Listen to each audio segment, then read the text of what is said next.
In this video, we're going to talk about the famous quadratic formula. Recall that a quadratic equation is any equation that can be put into the form ax squared plus bx plus c equals 0.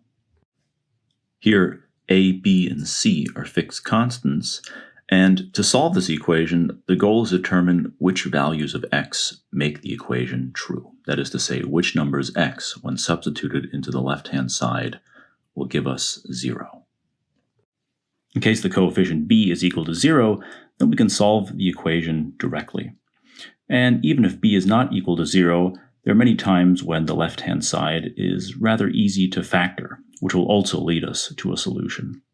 But our real question is, can we solve a quadratic equation in complete generality? Well, notice, first of all, that any quadratic equation depends on precisely 3 parameters. Those parameters are simply the constants a, b, and c. And this leads us to a natural question, namely, can we write down the solution of an arbitrary quadratic equation given only its coefficients, a, b, and c? The answer turns out to be yes, and to understand why that's true, let's first look at an example of a particular quadratic equation. The equation we're looking at here is really not so easy to factor. Indeed, if you try to find two numbers whose product is equal to 4 and whose sum is equal to 6, you will likely be scratching your head for quite some time. There are certainly no integers that do the job here. Instead of factoring, however, we can try to make use of a known technique for manipulating quadratic expressions, namely completing the square. So let's try to complete the square for the quadratic expression in the left-hand side of our equation. Recall that to complete the square here, we'll need to take a look at the coefficient of x, namely 6, divide it by 2, square the result, and then add and subtract that to our quadratic expression. So this will give us x squared plus 6x plus 9, that's 6 over 2 squared, minus 9, since we don't want to change the value of our expression, plus 4 equals 0. And now everything in parentheses will factor as a perfect square, namely x plus 3 squared. And the rest will just be minus 5, right, which still equals 0. And it's now possible to solve for x directly. So watch, we'll first add 5 to both sides of our equation, giving us x plus 3 squared equals 5. And now taking the square root gives us x plus 3 equals plus or minus the square root of 5. Notice that there are 2 square roots here. And finally, we see that x equals negative 3 plus or minus the square root of 5.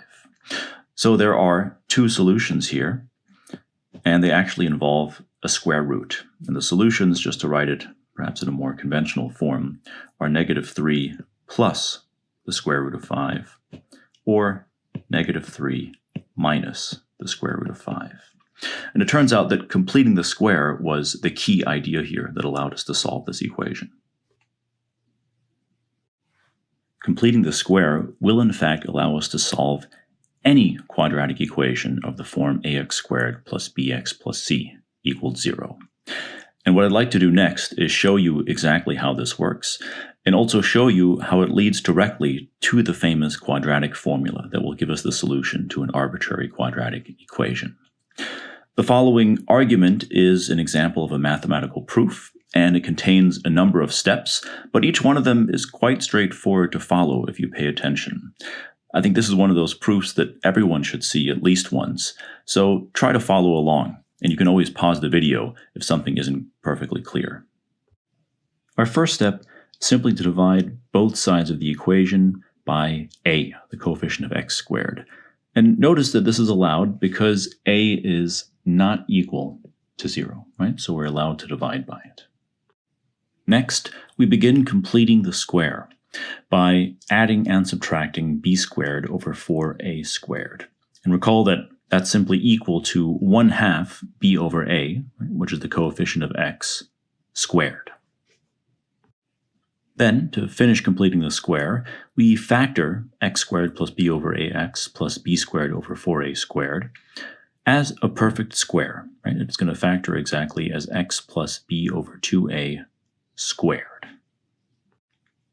After that, we simply move a couple constants to the right-hand side of the equation, and then combine them into a single fraction by finding a common denominator, which in this case is 4a squared.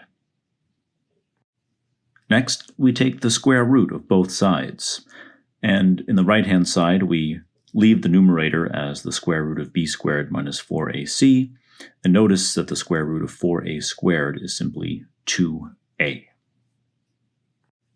And finally, we subtract b over 2a from both sides, and clean up the right-hand side by combining everything into a single fraction.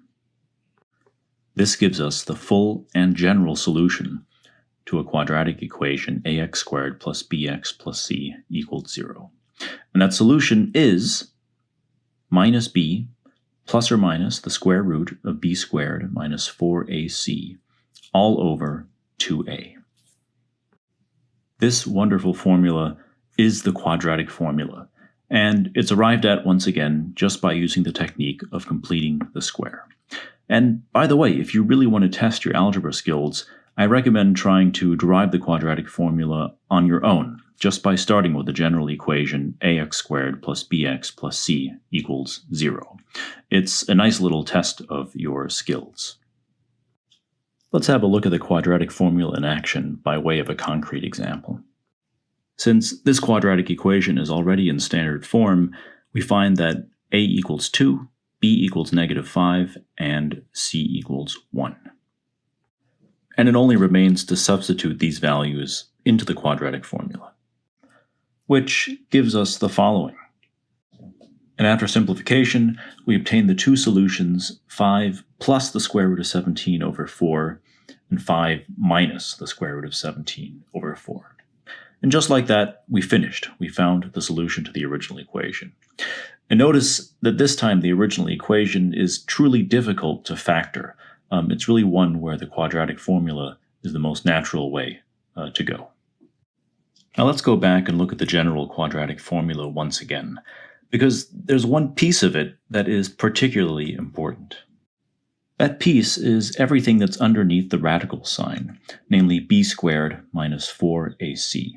And it's what mathematicians call the discriminant of the quadratic equation.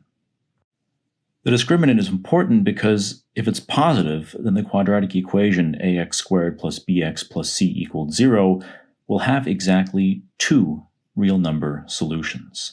And that's simply because when you take plus or minus the square root of a positive number, well, you'll get two different values.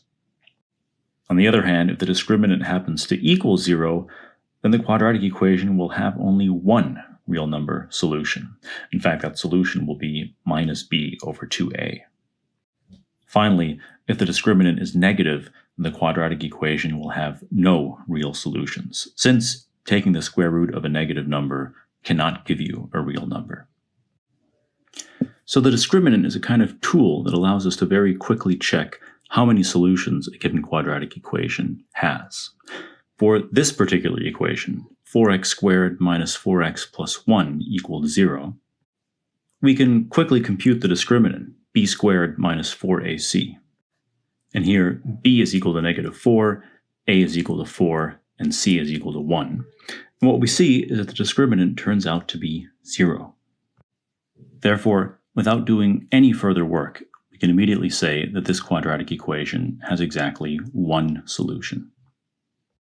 If we consider the quadratic equation 10x squared minus x plus 3 equals 0 and try to compute the discriminant, then this time we see that the discriminant is negative. Therefore, this quadratic equation will have no real solutions.